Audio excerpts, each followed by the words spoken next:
If you have a smart speaker, you have access to the entire world of NPR and St. Louis Public Radio. All the latest news and all the captivating stories. Activate our voices with yours by telling your smart speaker to play St. Louis Public Radio. From St. Louis Public Radio. This is the Politically Speaking Hour on St. Louis on the Air. I'm Jason Rosenbaum. Later in the show, we'll take a deeper look into the root causes of voter apathy in Missouri and throughout the United States. And we'll also talk with fashion icon and Webster Groves native Karlie Kloss about her passion for expanding abortion rights. But first, Missouri is set to execute Brian Dorsey on April 9th. The Jefferson City native pleaded guilty to murdering Sarah and Benjamin Bonney at their New Bloomfield home in 2006. There is no question that Dorsey murdered his cousin and her husband, but an unusual group of people are calling on Governor Mike Parson to commute his sentence. Dozens of corrections officers who knew Dorsey, a former Missouri Supreme Court judge, and several state GOP lawmakers. Joining us now is one of those legislators, State Representative Tony Lovasco. The St. Charles County Republicans signed a letter calling for Parson to grant Dorsey commutation.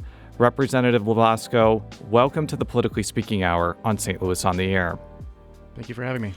You were one of 3 Republicans to send a letter to Governor Parson calling for Dorsey's commutation. What prompted you to do that? Well, I've been a long-standing opponent of the death penalty for a variety of reasons, but this case is specifically calling out the egregiousness of the use of this practice. Here we have somebody who pled guilty. They took responsibility for what it was that they did, but they did so in a way that did not benefit them whatsoever. He was represented by public defenders who were paid a flat fee, whether they won or lost, and they recommended to him that he plead guilty without even requesting that the death penalty be taken off the table. That's insane.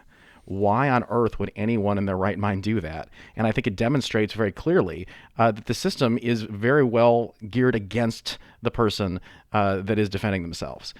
We've got a situation here where someone had every reason to go to trial. He had evidence to suggest that he was under a drug-induced psychosis when this happened. He did not necessarily meet all the elements of the crime that was being charged of him. But he never even presented that defense and instead pled guilty with the death penalty on the table. He was then convicted, of this act, sentenced to death by a jury, and now since then 5 of those jurors that sentenced him to death have said, well, we got it wrong. This is a clear case that the governor should step in and say, you know what, no, we're not going to kill this guy. Well, we'll get into each of those points in a minute, but our listeners may be surprised to hear there are Republicans in Missouri that are against the death penalty. There's always been a block of GOP lawmakers who have felt this way. But what do you think prompts Republicans like you to stray from the party orthodoxy on this issue? I would argue, actually, the folks that are supporting the death penalty are probably straying from the party orthodoxy. The Republican Party, especially in Missouri, is a conservative party. We believe in small government, we believe in fiscal responsibility, and we're pro-life. The death penalty is none of those things. Quite frankly, the idea that we're going to suggest that something that costs 10 to 20 times as much as life in prison without parole is fiscally responsible, that's kind of laughable, right? It's certainly not small government to decide whether someone lives or dies. That's not a small government principle. And I think it's pretty self-evident that, ending someone's life is not a pro-life position. So while I understand the need for justice and the emotional desire for vengeance, the death penalty, quite frankly, is just not a conservative principle in my mind, and I oppose it. So let's go through some of the arguments for commuting his sentence that you mentioned. So you mentioned the fact that his 2 public defenders were paid a flat fee. And the Missouri Supreme Court, when they rejected a lot of the arguments around commutation, they rejected it on technical grounds that I think are a little too complicated to go in on a public radio show. But pushing that aside, couldn't it be argued that these attorneys were going to have a difficult time no matter what of trying to prevent capital murder, given that Dorsey admitted that he killed his cousin and her husband, and also it seemed like some of his actions, which we'll get into in a minute, seemed to show deliberateness, which is often key when deciding on whether to pursue capital punishment or not. Well, sure. I think that certainly the outcome of the case as it's proceeded through the legal system is not necessarily surprising. Anytime you plead guilty, you're taking a lot of the tools off the table that you can use to advocate for yourself throughout the process. So again, I think that goes right back to what legitimate counsel would ever advise their client to do that before the trials even started, before they've even had an opportunity to present their case. I think that's just very frustrating that that's just the start of the story and quite frankly, how it's likely to end. So let's talk about the fact that his attorneys are pointing out that he was in a drug-induced psychosis at the time. Going back to that recent Missouri Supreme Court decision, they have rejected that argument, and they said that Dorsey's actions, including how he loaded a shotgun to kill Ben and Sarah Bonney and how he stole their property in order to sell that to presumably pay off a drug debt, shows, quote, he cannot establish a freestanding claim of actual innocence. Where do you think the Missouri Supreme Court got it wrong there? I haven't read their decision. I would say based on that statement, perhaps they didn't get it wrong. Their requirement there is to demonstrate whether or not the appellate has made a claim of actual innocence, which is not that argument, right? The argument there is that he didn't meet all of the legal requirements of what he was being convicted of, which is first-degree murder, and that perhaps a more appropriate penalty would have been a second-degree murder or something similar. I think that's different than, he didn't do it. I think it's pretty clear he did it, right? I mean, he's admitting that. And so, again, I think the appellate process, the process as it moves through the court system, it's not designed to be a complete adjudication of all the facts. It's designed to review specific parts of the process. And so you're very limited as to what you can argue in those cases. So let's also talk about how there is an unusual coalition asking for his commutation. I mentioned you and several of your Republican colleagues, but there's also been a lot of focus on how dozens of corrections officers have attested to Dorsey's character, and that includes the fact that he's been a barber to the prison's wardens. Why do you think that type of testimony is compelling in this situation? I think it's interesting because a lot of those folks are not against the death penalty, right? When someone like myself comes out and calls for commutation, I recognize that it doesn't carry as much weight because I don't like the death penalty at all. But when you've got folks that are very much in favor of capital punishment saying, well, normally we'd be all about this, but not in this case. To me, that's very compelling because that demonstrates that they think there's really something special about this situation that deserves review. And there are some family members who have asked Governor Parson to grant Dorsey a commutation, but there are some clear divisions here. Jacob Bonney, who is Ben Bonney's brother, told the Riverfront Times that he was shocked by the details around his brother and sister-in-law's murders. He also said that Dorsey, quote, backstabbed people who were trying to help him. What do you make of these comments from some of the family members of the people who were murdered here?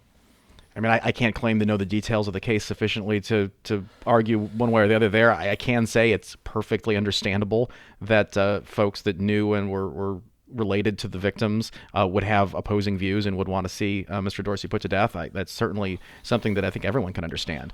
It doesn't change the situation, though. Yeah, and for full disclosure to you and our listeners, the reason why this caught my attention, this particular execution, is because I covered these murders as a reporter for the Columbia Daily Tribune in 2006.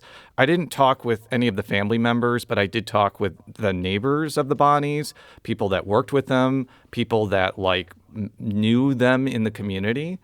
And I could see the side of some of Dorsey's family members who would argue that his good behavior in prison does not make up for the fact that he left the Bonnies' daughter without parents or betrayed the Bonnies' trust. What would you say to the idea that, the argument about him being rehabilitated does not really undo the lifelong trauma for people that loved Sarah and Benjamin Bonney? I think that's absolutely fair. I think it's very common in these situations when you're talking about a death penalty case and you're fighting to commute someone's sentence, to lean very heavily on what you think the person has done since their crime to demonstrate that they're not the same person. That makes sense. It's a very emotional appeal that I think it resonates with some people. You can't expect it to resonate with the folks that were directly victimized, right? They don't probably care all that much about someone's rehabilitation because they're still hurting. I understand that completely. I don't minimize that. But I think it's important that we focus on the technical aspects of the case and the criminal justice system and really how this fits into public policy at large, because that's really what we should be focusing on, not necessarily the emotional impact of a particular scenario. So Governor Parson's spokesperson told me that, quote, Governor Parson and his legal team are in the process of reviewing Mr. Dorsey's clemency petition. He'll likely announce his decision, I would assume, on Monday, because by tradition, the governor has usually announced whether he will commute his sentence about 24 hours before it happens. First of all, have you talked with any of the governor's staff about this particular request for commutation? I haven't. I never even got an acknowledgement that they received my letter. I found out that they did in the media. So, the governor's staff is focused on insane number of different factors. We're going through the budget process right now in the House. I recognize that this is not probably high on their list of things to be focusing on, but the reality is the clock is ticking and we're running out of time. I know that it's tradition to wait to the last minute. I don't understand why. I think that just drags it out for everyone, and that's not right.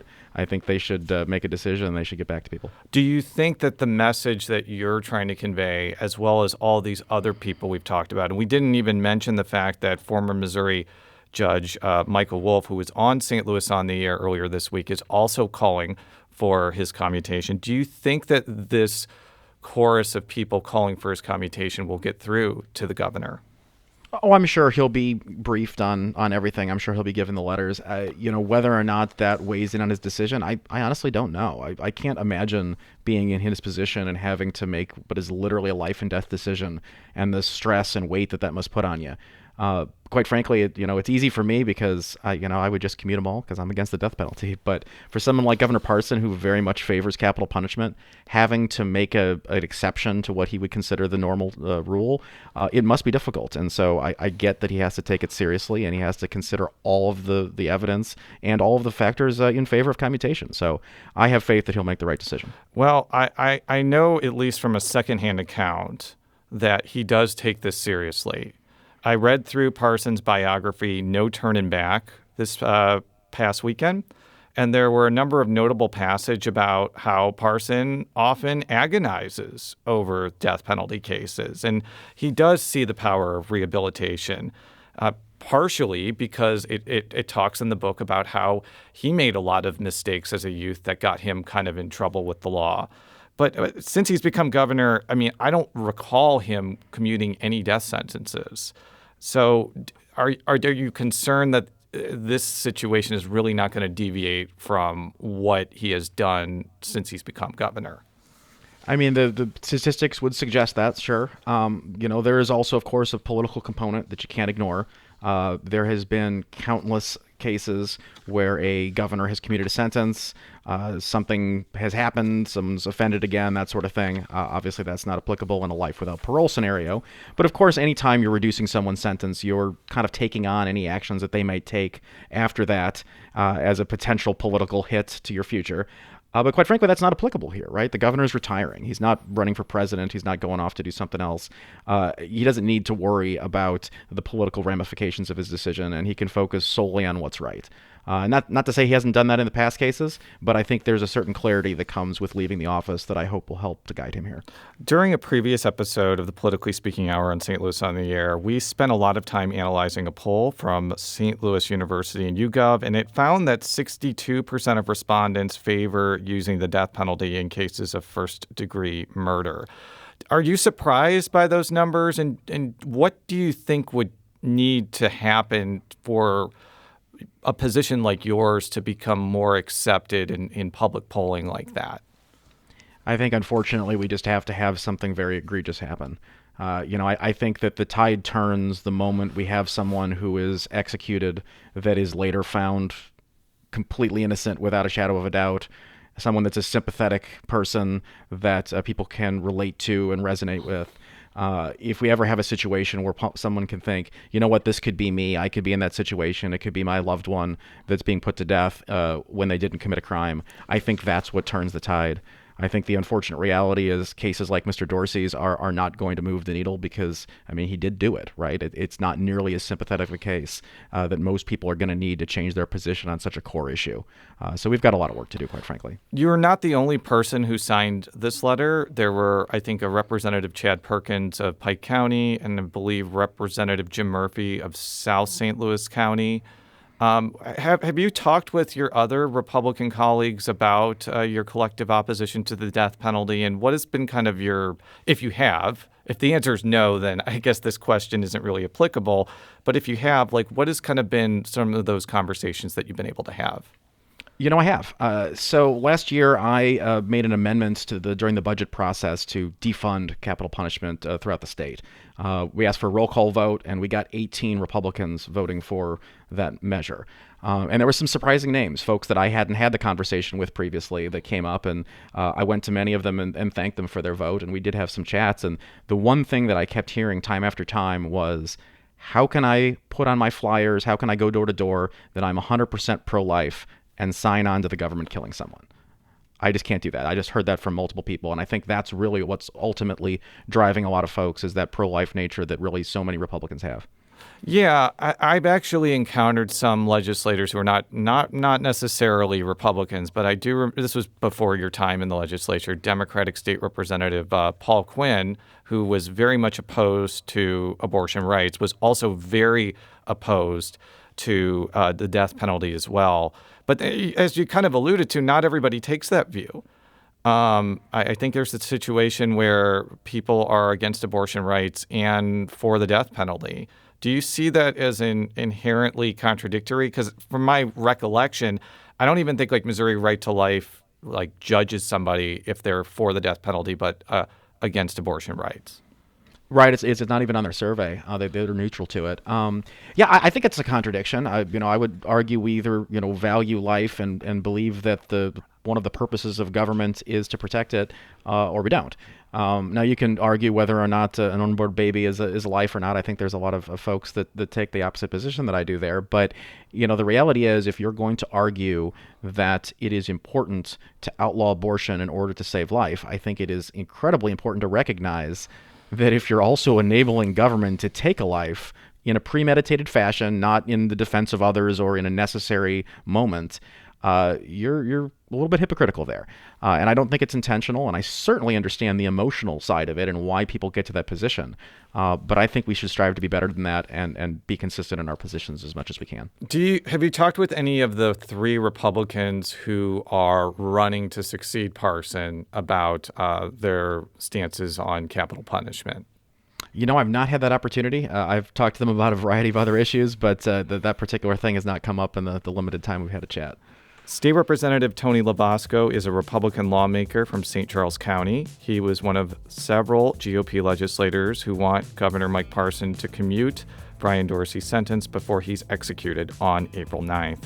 Representative Lovasco, thank you for joining us. Thank you for having me. Coming up, we'll talk about why Missourians are tuning out to politics as the 2024 election cycle inches closer. This is the Politically Speaking Hour on St. Louis on the Air.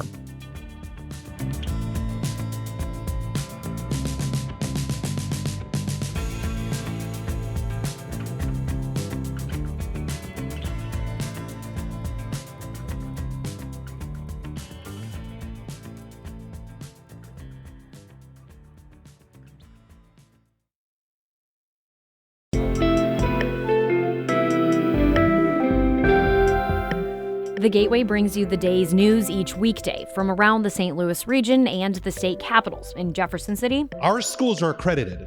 We don't need this bill. And Springfield. How many more years must pass before lawmakers see time is of the essence? I'm Abby Larico. Join me each weekday for The Gateway on the STLPR app or wherever you get podcasts.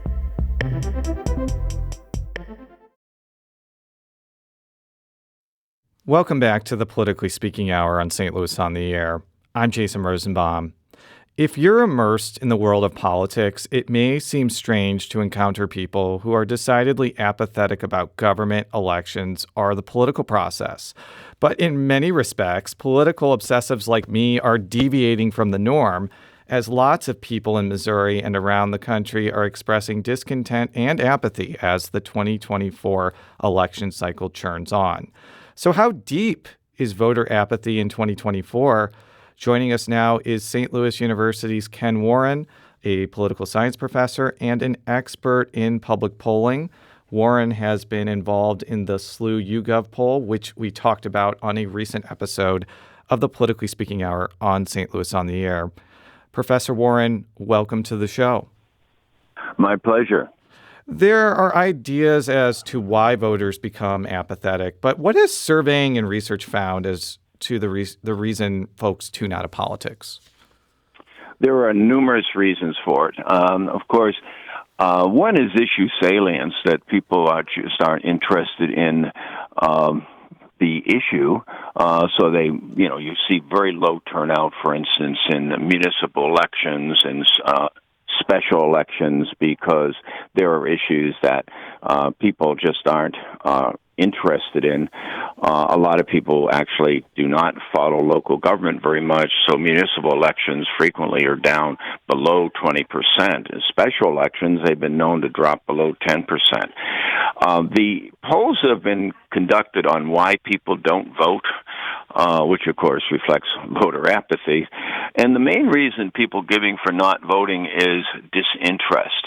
They're not motivated to vote. And they give a lot of excuses for not voting. I'm busy, I had a conflict, but, pollsters interpret that, and electoral behavior scholars interpret that as just making excuses, that they're really disinterested in and therefore not motivated to turn out and vote. Okay, so I cannot peer into the minds of millennial and Generation Z voters who may feel the need to tune out to politics, but I do have a theory. In my 39 years on this earth, I've absorbed the following current events: the Columbine high school shootings, the 9/11 terrorist attacks, wars in Afghanistan, Iraq, and Ukraine, a seemingly never-ending conflict between Israel and the Palestinians, economic calamities in 2008 and 2020, nationwide and local protests over police shooting and killing Black people, and the COVID-19 pandemic. So do you think the act of tuning out of politics may be less about not caring and more about looking away from waves of trauma that just seemed endless? Well, that's one theory for sure. I mean, the opposite of that is that these conflicts have caused people to get angry and actually turn out and vote. I mean, right now you see the protest against Wesley Bell because of his position pretty much supporting Israel, despite the fact that the Israeli-Hamas conflict has attracted attention against Israel and Netanyahu for his, let's say, overreaction. So, during the Vietnam War, students got more interested, and it did not mean that they actually voted, but they got more interested in politics and demonstrated and so forth. So, that's a tough one, Jason, to reach a conclusion as to whether or not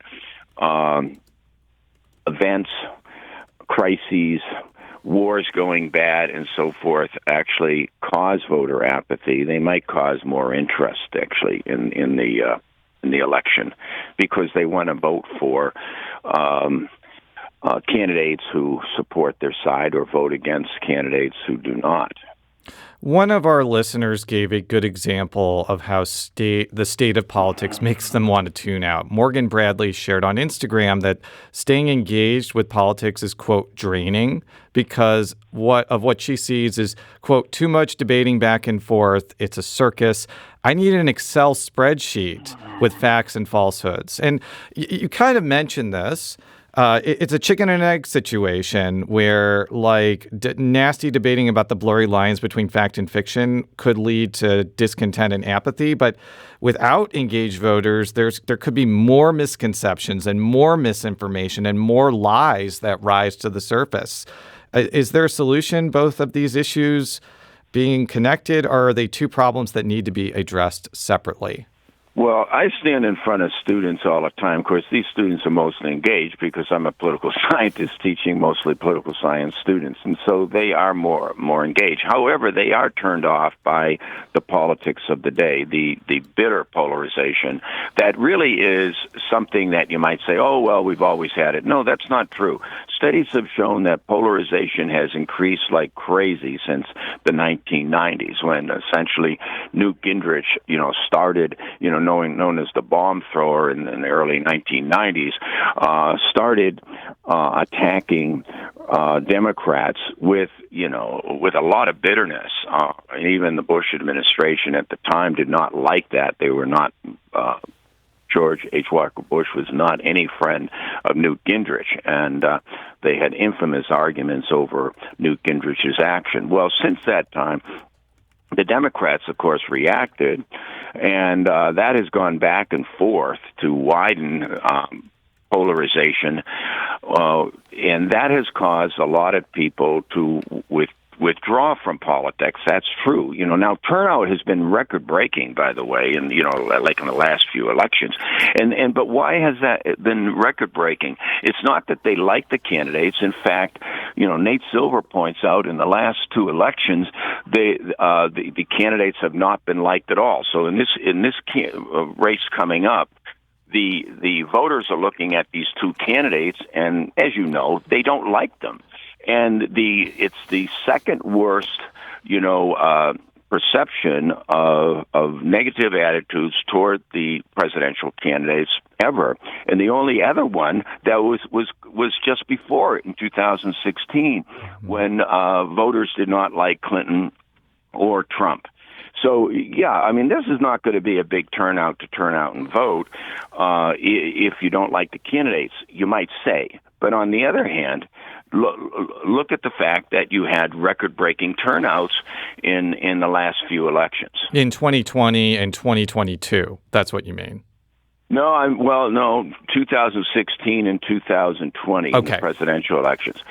And 2018 was a great turnout for Democrats. So, so youth have been voting more than they have in the past. And so, youth normally vote, I'm talking about the under 30 votes. They usually vote half as much as the oldest age group, 65 and over. And not, they don't vote very well compared to the second to age group, either the 45 to 65-year-old age group. I'd like to invite our listeners into this conversation. If you have a question or comment about this topic, give us a call at 314-382-8255. That's 382-TALK, or you can send us a tweet at STL on air, or email us at talk@stlpr.org. We've heard a lot of stories, primarily nationally, about voter discontent leading up to the 2024 election cycle, and that's true with our listeners. Matt from St. Louis shared this voice memo about why he's struggling to care about this year's elections. If the choices in the presidential election are a sitting president enabling an ongoing genocide and a former president who is a crook and a con artist, I'm just choosing not to vote. It makes it hard to care about the rest of the ballot when those are our options for the head of the country. That is Matt from St. Louis leaving a voicemail for this conversation. Professor Warren, is it easier for people who live in Missouri to take that stance when the presidential election is likely predetermined, like a Republican is likely going to win our electoral votes, than somebody who's getting bombarded with going to the polls in a place like Arizona or Michigan, Wisconsin, et cetera? Absolutely. In fact, studies show that what are called spectator states, Missouri would be a spectator state. That means states that are not battleground states. In battleground states, studies have shown that in almost all of them, the vote turnout is much higher than it is in spectator states. I mean, I come originally from Massachusetts. You might say, well, what's the point of showing up to vote in Massachusetts? At least for the presidential election, there are other reasons to go out and vote because you've got gubernatorial campaigns and senatorial campaigns and so forth. So that would be reason enough to go out and vote. But it is true that nonetheless, studies have shown that in spectator states, the turnout is much lower. They were, in this one graph I saw, they were rating the turnout in all the states, and virtually every one of them but two of the spectator states were ranked way down there in terms of turnout versus the battleground states where the turnout was much higher. Because obviously it makes a difference. It doesn't make much difference in states like Oklahoma. I mean, by the way, about 40 states are spectator states. Mm-hmm. Very few of them are battleground states. Let's go to the phones. Jerry from O'Fallon, Missouri. Welcome to the Politically Speaking Hour on St. Louis on the Air. I think part of the problem with burnout is the fact that in most other countries, in some countries it's mandatory to vote, or it's much more highly encouraged than it is here. And also campaigning is limited to like 6 or 8 weeks. There are no such thing as commercial or paid commercials. The access is balanced because it's funded. It's essentially given away time, which of course we won't see here because television, the media makes a large amount of money during campaign season. And every day it's about the horse race. It seems that the presidential campaign begins 6 months after a president is inaugurated, and we're bombarded daily with who's up, who's down, just to keep eyeballs on the page or the screen. And unless we fix that and get the sheer fact of, money is free speech, that's another detriment. This is just what we're going to see until we decide we need to change it. Thank you, Jerry. Professor Warren, what did you think of Jerry's comments? I think Jerry is a very informed person because all of what he said is true. In other countries of the world, in many of the developed countries of the world, they require you to vote. Some countries actually stamp a card so that you get benefits, so that you really need to turn out and vote to get those benefits. In the United States, of course, we do not require voting. And, of course, our registration process may be somewhat, but it might be somewhat difficult for people. You can be purged, after so many years from the voting rolls if you do not vote. And so we have sometimes in some states inconvenient registration and voting sites. That causes a problem as well. We also have frequent elections. We have elections all the time in the United States, and that's a big turnoff to voters too. Most countries do not have that many elections. We have elections for practically everything, and they just keep coming and coming and coming. Right after the presidential election, the next thing you know, they're talking about municipal elections, and then not too long after that, you're talking about congressional election, and congressional election years. You're talking about special elections, school bond issues that are put on the ballot. So voters are bombarded with elections, and that causes them to get rather tired and apathetic because it takes a lot to be interested and keep up on with all the candidates and the issues that are on ballots. And by the way, we also have long ballots, ridiculously long ballots with everything on the ballot you can imagine, including all these judges you vote for. Oh yeah, in St. Louis County, if you live in St. Louis County, sometimes there's literally 20 judges to choose from. Yeah, and even the most informed people like us, let's say, Jason, we don't know all those judges. So it's not a very informed vote either. It's sort of a silly thing to put judges on the ballot like that, but it's part of the Missouri plan, and that's what we do. We're talking with Ken Warren, a professor of political science at St. Louis University. So we've also had listeners like Cindy email us, choosing not to vote is never an option, and our democracy is currently in jeopardy. It is essential to vote, the best option we have to remain the great country we are currently. Could the fear of, for example, this is kind of where I'm reading between the lines of Cindy's comments, the fear of Trump coming back, could that be a motivating factor to shake people who may be upset with Biden kind of out of their apathetic funk? Oh, absolutely. And in fact, in 2020, it was pretty much the main reason why people got out and vote in extra numbers and record-breaking numbers, because they turned out to vote against Trump and what he stood for. And I think a lot of people will. I agree with Cindy, who said that voting really shouldn't be an option. You should get out and vote. And particularly in this election, I know people always say that, but we have a very unusual candidate running, and actually he's ahead in the polls right now. And I can tell you, frankly, he poses a threat to democracy. There's no question about that. I mean, it's not an opinion that I should be criticized for. The guy, obviously, if anyone follows politics, knows that he has said certain things, done certain things that are insurrectionist, and so that he has no real respect for the rule of law, the Constitution. He's trashed the presidency, and as a result, political scientists like myself do not like him and feel that voters should get out and vote against him.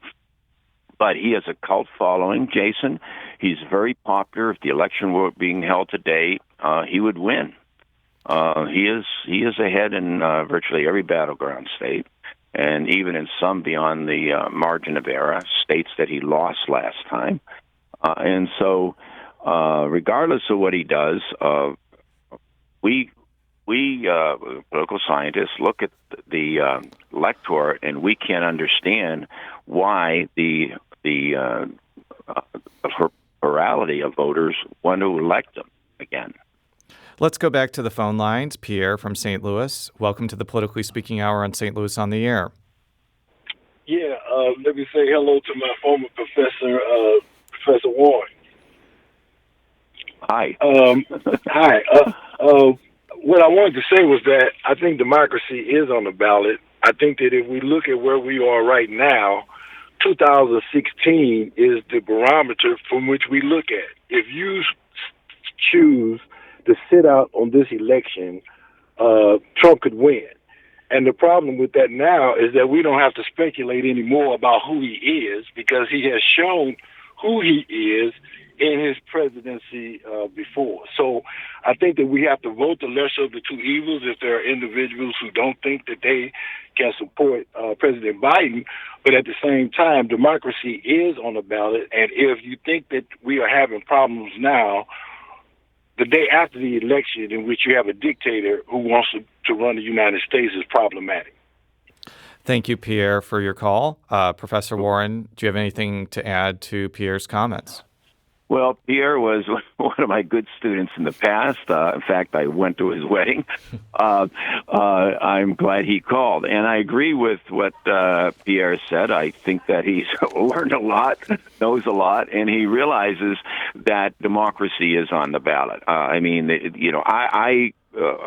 I am not that outspoken about Republican and Democratic candidates usually. I mean, Republicans have had great presidents, Democrats have had great presidents, and poor ones as well. And most times we have disagreed on issues that Republicans and Democrats, put up.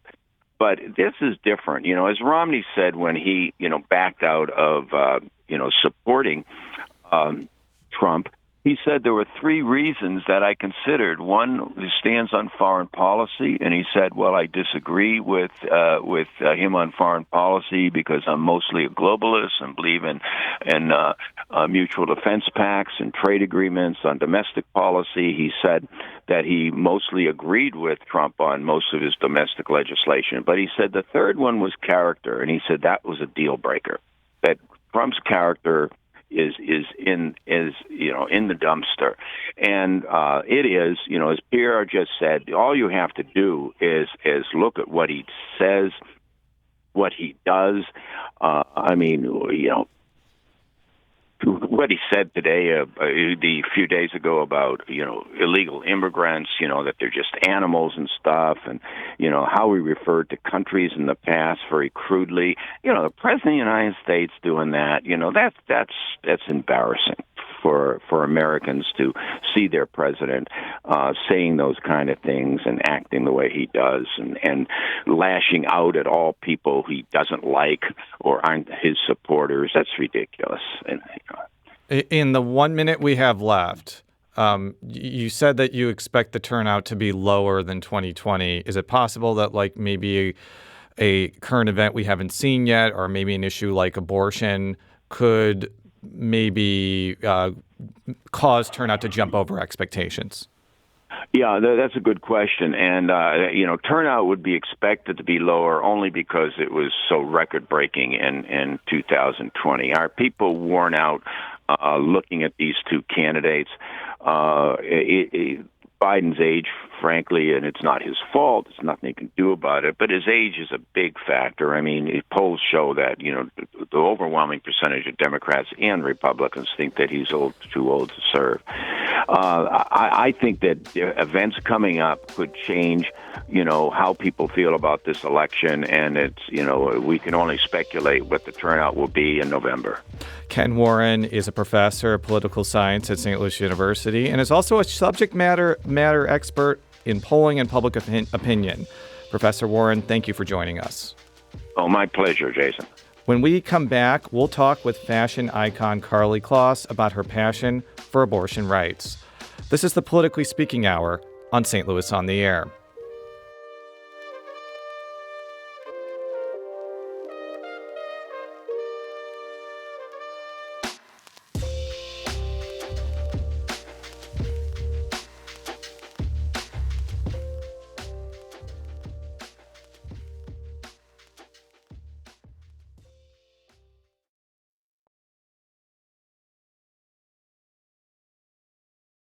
Welcome back to the Politically Speaking Hour on St. Louis on the Air. I'm Jason Rosenbaum. Since exploding into the fashion world in the late 2000s and throughout the 2010s, Karlie Kloss had a wildly successful career as a model. But the Webster Groves native is truly multidimensional. She started an organization that connects young women with coding, and along with her husband, Joshua Kushner, she's restarting the iconic Life magazine. Kloss was in town earlier this week, in part to celebrate the naming of a section of Washington Avenue in her honor. She was also here to pursue one of her other passions, expanding abortion rights. During an exclusive interview with me, Kloss talked about her advocacy. But first, she talked about why she is passionate about abortion rights, including how in her early 20s, she learned how to be a clinic escort for Planned Parenthood patients who needed to make their way from the car to the building in what is often a hectic environment surrounded by abortion rights opponents. For me, I'm one of 4 daughters. I grew up here in the Midwest. My father's a physician. The idea of reproductive care was never political in my house. It's devastating to me, the reality of what is happening and how it has become so politicized, because to me, this is a conversation that belongs between an individual and their physician and an individual and their loved ones. It is not, to me, politicians should not be involved. So you founded the Gateway Coalition, which my understanding is it supports independent abortion clinics, although I think it also helps out some smaller Planned Parenthood affiliates too. Yes. There's a lot of those facilities in Illinois who are probably being inundated with people from places like Missouri. What are you kind of hearing about whether the bans in places like Missouri and elsewhere is kind of overloading their capacity? Well, that was a huge catalyst for wanting to really focus on this. And I started Gateway Coalition even before Roe was overturned. But what I really realized, especially once Roe fell, was that the fragmentation of care across this country, but specifically in the Midwest, at that time, Illinois was really the island of oasis in the middle of a desert, that so many states, including Missouri, had a trigger law that went into effect. So 6 minutes after Roe was overturned, Missouri made abortion illegal. So anyone who needed life-saving care at any stage had to go across the state line into Illinois. And so for me, I wanted to do whatever I could and initially, focused on Illinois, of just the infrastructure that exists, the independent clinics, the clinics across Illinois who are really holding up the front line and have been. But this is an opportunity to take it to the ballot box and actually have Missourians reinstore protections in our home state, so you don't have to leave Missouri to receive just the vital care that I believe every woman deserves. I'm interested to kind of hear, you said it's not political, but it does seem like people have very strong reactions to the concept of legal abortion. And what's kind of your impression about how people react to this issue? Well, it's no secret that there's an enormous amount of bipartisan support. Many signatures and people showing up here today and organizing this effort are Republicans as well as Democrats. So, for me, even though I personally believe this should be a conversation between an individual and their physician, we do have bipartisan support of people across the aisle who believe that this is a human right. To quote Secretary Clinton, women's rights are human rights. I believe reproductive rights are women's rights and therefore should be protected and respected. So let's shift to the petition. Yeah. I think that in order for this to pass, if it gets enough signatures, you're not only going to have to convince people who feel very strongly abortion should be legal, but also people who have hesitancy about the concept of abortion, but do not like the current law in place. Did you talk to anybody who were like saying, I'm a Republican, but I don't like this ban when you were just there now? Or have you talked about that? Or have you heard that from people? And what would be kind of your message to them about why they should vote for this? Well, I was even reading some of the coverage on a poll that you were reporting on, how I think it was, correct me if I'm misquoting you, but I believe it was 24% of Republican voters actually said that they supported access to abortion. And I believe that's correct. You are a very good St. Louis Public Radio reader, but continue. I'm a big fan, but I appreciate, that you're covering this. And I think a lot of people don't see this as a black and white issue. They see this as a human issue. And also, by the way, the fact that there are, the trigger ban that went into effect had no exceptions, which is, to me, that is just unacceptable. It's to me, this is so deeply human. I believe, I'm one of 4 daughters. Like I said, my father's a physician. This is healthcare. This is an individual's choice of if and when they're ready to become a parent. And to me, that should not be politicized. And, and also, I think that's why it matters to take this back to the voters, to actually allow voters to speak for themselves despite their party. So there are a lot of other states which have similar either ballot items that are aimed at protecting abortion rights or trying to undo restrictions. Mm-hmm. And I don't know, there could be people in New York or California who are like, why should I care about what happens in Missouri or Mississippi or South Dakota? Like, we're red states. Yeah. We're going to have no impact on the presidential race. Yeah. You probably have encountered some of those folks before, but what is the message to people across the nation about why people should pay attention about what's happening here? Well, I've galvanized a lot of support and involvement from individuals from the coasts who don't have roots back in the Midwest like I do, but understand or want to understand how they can help, even if it doesn't necessarily touch their life, which is what with Gateway Coalition we've really been doing, is not only kind of connecting dots and helping access, galvanize resources, but also just information, galvanizing, people to come together and learn from the physicians or care providers who are here in the Midwest. Jennifer Pepper is a phenomenal just leader, and she runs a clinic called Choices in Carbondale, Illinois. And I actually went to go visit her and see the clinic, which people travel from across the country to come to Carbondale, Illinois, because it is geographically the closest place to where they live. So people are coming from Texas or across the South or across the Midwest.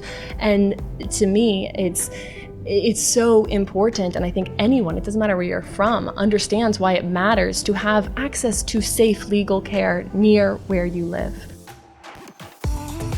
That's Karlie Kloss, a Webster Groves native and fashion icon who spoke with me about her support for abortion rights earlier this week.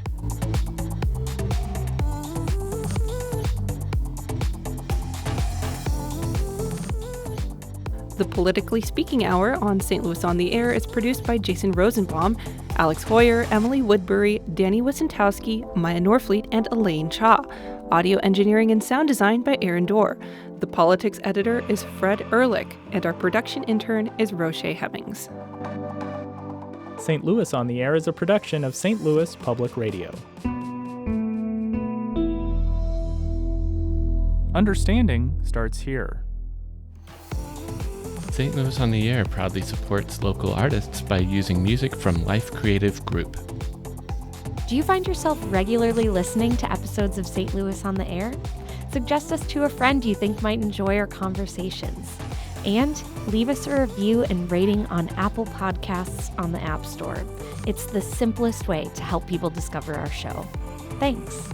St. Louis Public Radio is a member-supported service of the University of Missouri St. Louis.